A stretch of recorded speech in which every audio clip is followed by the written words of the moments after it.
So we've looked at the relational pain of feeling deserted and abandoned.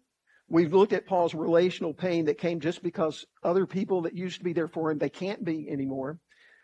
Paul also had just some practical needs. And sometimes it's not relational, but it's something else.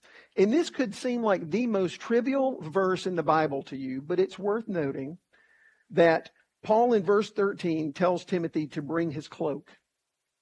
Now, nobody's probably paying much attention to that. Okay, a cloak was basically a heavy wool, kind of a blanket with an opening where you put your head in, and it went over your outer clothes.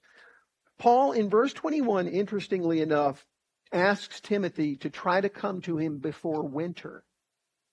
Why do you think Paul might be asking for Timothy to come before winter and bring my cloak?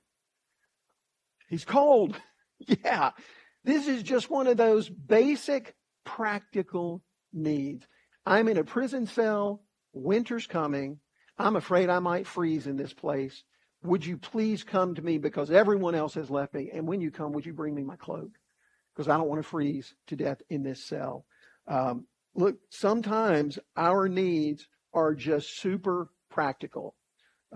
Sometimes a family needs somebody to bring them a meal because maybe somebody's had surgery or they're sick or something like that.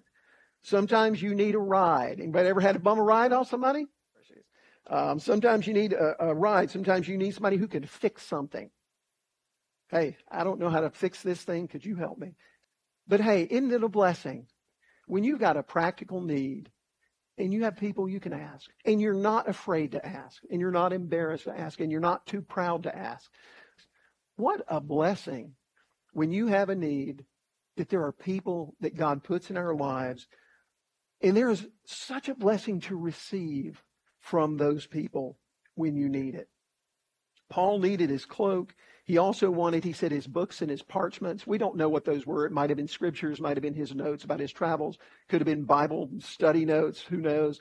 But he needed those. He needed something there in his time in prison to help him to occupy his mind and his spirit. And he said, hey, Timothy, can you help me out? Could you bring my cloak? Could you bring my books? Bring my parchments? And please come before winter because it's going to get cold and I need it.